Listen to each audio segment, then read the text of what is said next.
Paano nga ba kumuha ng NBI clearance online ngayong 2026? Kung balak mong mag-apply ng trabaho, kumuha ng passport, mag-abroad, o may anumang transaksyon na nangangailangan ng NBI clearance, siguradong kailangan mong malaman ang updated na proseso ngayong 2026. Sa video na ito, ituturo ko sa inyo ang kumpletong proseso ng pagkuha ng NBI clearance mula sa online registration, pag-set ng appointment, pagbabayad, mga requirements, hanggang sa actual na pagpunta sa NBI branch. So simulan na natin guys. So step 1, mag-register online. First step guys, mag-register tayo online. So punta tayo sa kanilang website na clearance.nbi.gov.ph. And then piliin po natin dito kung English or Tagalog. And then click natin yung I agree. And then, dito guys, merong sign in kung meron tayong mga existing account or meron tayong nakasave na account na before dito sa ating NBI. So dito guys, maraming choices. Merong renewal, merong since bago tayo at new account at first time natin kukuha ng NBI, so tayo guys, gagawa tayo ng account. So magpipill up lang po tayo ng details at saka information natin dito guys. Just to make sure na meron lahat ng information na ilalagay po natin is tama po. Correct spelling, correct number. So, para po hindi tayo magkaroon ng aberya pag-releasing at sa system po guys. So, after natin ma-fill up guys, so sign up na tayo guys. So, dito, click lang natin yung CAPTCHA and then, kailangan po pala dito sa password natin is kailangan 11. Yung character niya, merong capital letter and then meron pong numbers. So, after natin mag-sign up guys, magpapadala ng OTP si NBI. So, make sure na tama din yung numbers na ilalagay natin para makapag-proceed tayo. And then, once na nilagay natin dito, submit natin and then, kailangan po nating i-verify ito sa email. So after po niyan guys, kailangan po nating i-activate mula sa email ang ating account para makapag-sign in na po tayo sa NBI system. After verification sa OTP guys, pupunta tayo dito sa email na nilagay natin kanina guys. So merong message si NBI dito, open lang natin para ma-activate natin yung ating account. So pindutin lang natin dito sa activate account. So ayan guys, lilitaw dito na your account is activated now. So pwede na tayo mag-login dito guys. So dito, pwede natin i-login yung email natin. So ayan guys, pwede na tayo mag-sign in. So dito guys, kailangan nating i-fill up yung ating data. So eto guys, sample lang to. So hindi po ito yung details ko. So fill upan lang po natin yung mga naka-asterisk.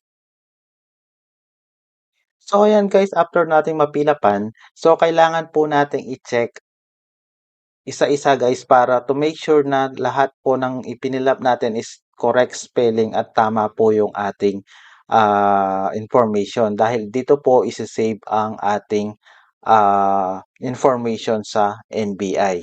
So pindutin lang po natin dito yung save information. And then makikita po natin dito, pwede po natin i-review bago natin i-submit. So, after nyan guys, kailangan nating i-submit. And then dito guys, makikita natin yung ating details. So, dito, kung tama naman po yung ating mga details at information, so apply for clearance na tayo. Dito tayo guys, type of ID. So, pili lang po tayo dito kung ano po yung available na ID na meron tayo. Pwedeng national, pwedeng driver license, passport. So, pipiliin ko dito driver license. Guys, kapag napila pa na natin yung ID natin, so, pindutin lang natin tong agree. And then, proceed na tayo dito sa NBI branch, guys. So, piliin po natin yung pinakamalapit sa location natin. So, sa akin is Pampanga. So, mas malapit sa akin yung Angeles City. So, ayan. So, makikita rin din natin dito kung magkano yung ating babayaran. And dito po, the good thing sa NBI ngayon, yung latest nila update is wala na pong schedule. Dati po kasi makikita natin dito, naka-schedule po tayo kung kailan tayo pupunta sa NBI. Ngayon po, pwede na po tayong pumunta anytime pagkatapos ng process na ito. So, pagkatapos natin gawin ito guys, pwede na kayong pumunta sa NBI basta't open po sila at hindi holiday.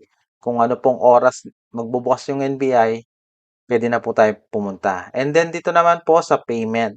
So, pili lang po tayo dito kung ano po yung convenient para sa inyo. Pwede pong GCash, PayMaya, 7-Eleven, ShopeePay. So, ako pipiliin ko yung GCash and then magpo-proceed po tayo dito guys. So, upon payment, ayan po yung sa atin guys, 130 pesos. Proceed to payment po tayo and then magkakaroon po tayo ng reference number. Okay, make sure lang po na meron tayong copy nito or screenshot. Para po pag ginanapan po tayo ng reference sa NBI is meron tayong maipapakita na reference number. So, isa rin po ito sa proof and requirements ng NBI. So, kailangan po meron tayong reference number na naka-screenshot. And then, accept. So, dito guys, makikita natin yung information na pinilapan natin. So, pwede nating i-edit yung information kung meron pong mali. So, ayan guys, tapos na tayo. So, pwede na po tayong pumunta sa NBI and then i-prepare po ang ating mga requirements. Okay, second to the last, so kailangan natin maghanda ng requirements. Ang mga requirements po kadalasan sa pagpunta ng NBI, dapat meron tayong dalawang valid ID or yung government ID. So example po niyan is national ID, passport, driver license, UMID, PRC, and others. And then pagkatapos naman yung guys, kailangan din natin i-prepare yung ating appointment reference number, proof of payment. So karagdagan dokumento na kinakailangan guys. So magdala na rin po tayo ng ballpen just in case na mahaba yung pila kung meron man tayong ipipill up. And so pagkatapos nung guys, kukunin ng NBI ang ating mga requirements and then kukunin po yung ating fingerprint, larawan at electronic signature. So para po sa system para magkaroon po tayo ng record. So pagkatapos makumpleto, hintayin lamang ang releasing ng iyong NBI clearance. Guys, makukuha nyo rin on that day. Pero, siyempre, kapag may mga kapangalan tayo, yun po ay hindi natin makukuha agad. So, ano nga po ba ito? Ito po yung tinatawag nilang hit. Ito yung madalas na tinatanong ng iba guys, ano nga ba ang hit? Ang ibig po sabihin ng hit, meron po tayong kapangalan. Hindi ibig sabihin na may kaso po tayo. So, kadalasan, meron po tayong kapangalan or details na nasa NBI din. So, kailangan po ng NBI ng panahon para i-verify ang ating information kung tayo ba yung tao na yon or hindi. So, kailangan pa rin natin bumalik kapag sinabi ng NBI na sa tinakdang oras or panahon. So, kailangan talagang i-verify yon. So, it doesn't mean na may kaso po tayo. So, wag po tayong mag-alala kapag meron tayong hit or hindi natin nakuha agad ang ating NBI, guys. So, yun lang po, guys. So, maraming maraming salamat. Thank you.